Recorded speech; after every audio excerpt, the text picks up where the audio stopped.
You have cheap, you have cheap cheap, and then you have the most extreme, which is law enforcement cheap.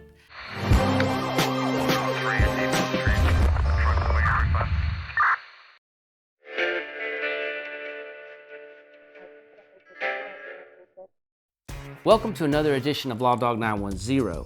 Now, if you're already familiar with this channel, then you know a lifetime ago, I was a deputy sheriff for about 5 years in Northeast Florida. Not a lot of time, but enough time to collect an assortment of true, interesting, and entertaining stories. Some stories I can tell and some that I can't. Now, today's story is a bit silly. It's a true story, but I've been told that it's entertaining enough that I should throw it up on the channel, so let's give it a whirl. The setting is the late 1990s, and I'm working in Jacksonville, Florida on the west side. Now, back then, and it may be true today, in Jacksonville, many restaurants and cafes had policies in place that if you came through the drive-thru as a uniformed deputy in your police vehicle, you got free beverages like soda, tea, coffee, and you got significant discounts on any food items. As a result of this, many of us deputies, while we were working, would patron these establishments. Now, for me, it was all about the coffee because back then I was a big coffee drinker. I still am. So when I was working, I was always angling to get my next free cup of coffee. Let me pause the story right here because I can already hear the critics saying, "Oh, deputies accepting gratuities is a form of bribery and corruption." Look, give me a break. I never broke any laws, broke any policies, or did anyone any special favors just because they gave me a free cup of coffee. Their decision to do so was a business decision because back then in Jacksonville, especially in the late 1990s, if you ran a business, whether or not you were gonna get robbed that day was a flip of the coin. So anything you could do or any policy you could have in place that would increase more cops to hang out just made good business sense. Okay, well, back to the story. Now, during this time, I went through a Dunkin Donuts phase where I was just hooked on Dunkin Donuts. I mean, I was like an addict. And there was one Dunkin Donuts on the west side of Jacksonville. And I was going through that drive-thru at least twice a shift, sometimes 3 times. And when I went through the drive-thru, I was very predictable. I always got the same thing. An extra large coffee made the same way every single time. And when I would go through the drive-thru, I always seemed to deal with the same employees. It was either the female store manager, who was very nice, or her husband. He was just a regular employee there, but he seemed to work the drive-thru window the most. And for the sake of this story, we're gonna call him the Dunkin Donuts dude. I'm in position. Well, what started happening is I'm going through the drive-thru so much and I'm so predictable that the Dunkin Donuts dude starts to recognize my patrol car in the drive-thru line. When the vehicle in front of me would pay and clear out of the way, when I would drive up to the window, most of the time the Dunkin Donuts dude would just stick his arm straight out the window with the coffee already made, and I could just grab it and keep going without even stopping my police vehicle. I mean, it was incredible. It was like being passed the baton in a relay race. I mean, this was a well-oiled, smooth operating coffee producing machine. And of course, I only went through the drive-thru to get my coffee in between service calls and never on the way to a call or with someone in my back seat in custody because that would have been a violation of policy. Now, let me pause the story one more time because I can feel some of you are accusing me of being cheap. I'm not cheap because every 2 weeks or so when I had time, I would actually park my police vehicle and go inside to get the coffee. And when I would do that, they had a big tip box on the counter and I would throw in a $20 bill. You know, back when $20 was still worth something. And so this was a win-win-win situation. I mean, I got my free coffee. Dunkin Donuts got more cops hanging out because I wasn't the only deputy coming through the drive-thru. And every 2 weeks or so, the employees got a decent cash tip because I'm not cheap. I have come to learn in life though, there are 3 levels of cheap in this world. You have cheap, you have cheap cheap, and then you have the most extreme, which is law enforcement cheap.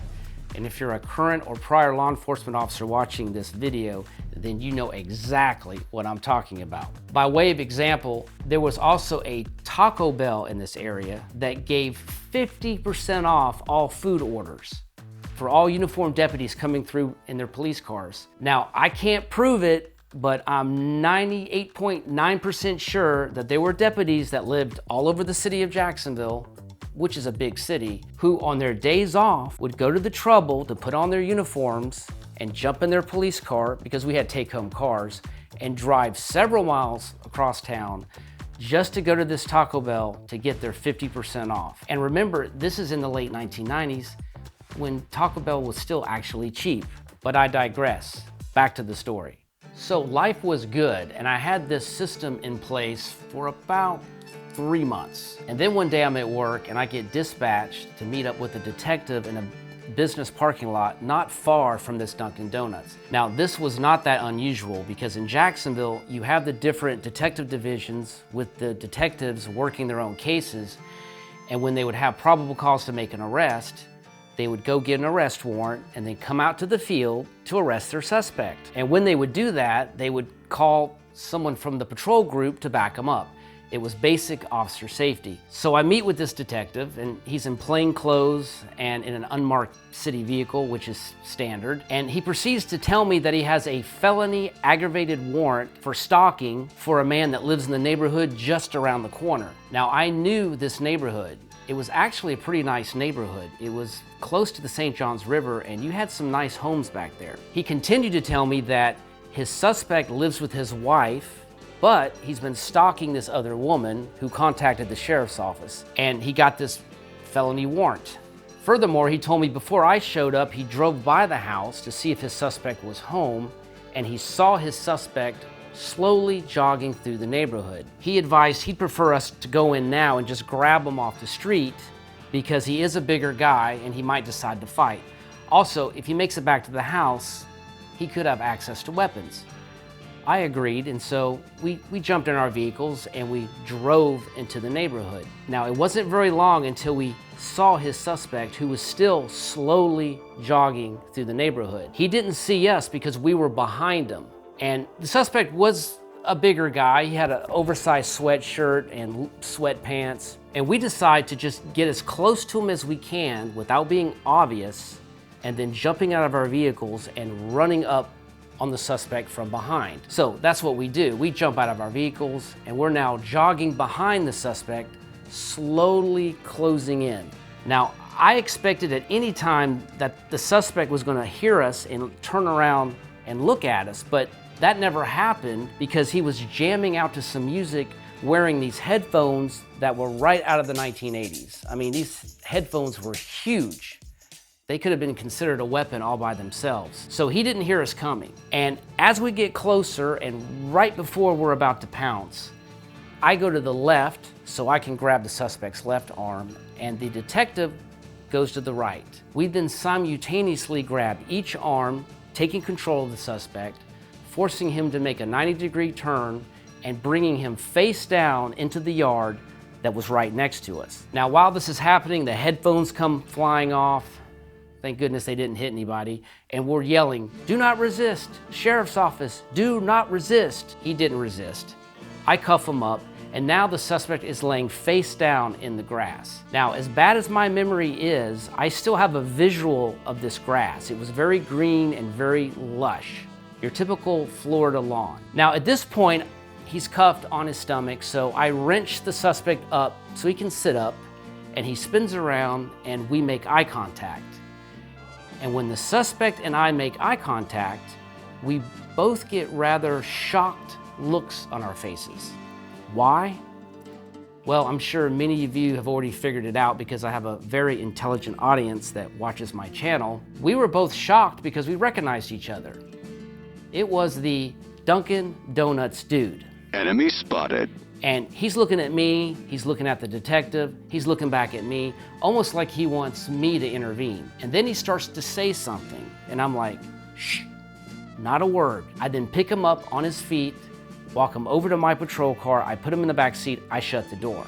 Now, the detective is a bit perplexed, because he's already picking up on the weird energy going on between his suspect and I. And so I tell the detective, I know this guy.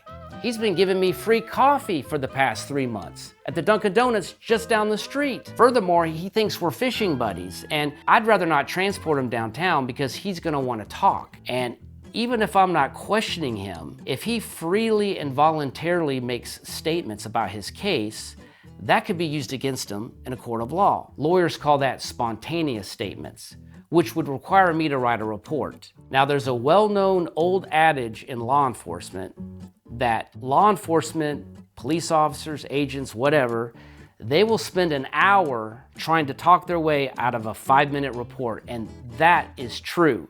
And I did not want to write a report. So I told the detective I was going to call another deputy to have him transport him downtown to get booked. And that's what we did. The other deputy showed up, we swapped out handcuffs, and we put the suspect in the other deputy's car, and downtown he went to get booked. And that was the downfall of the Dunkin Donuts dude. I knew right away I could not go back to that Dunkin Donuts. And let me tell you, it was terrible. I went through withdrawal symptoms.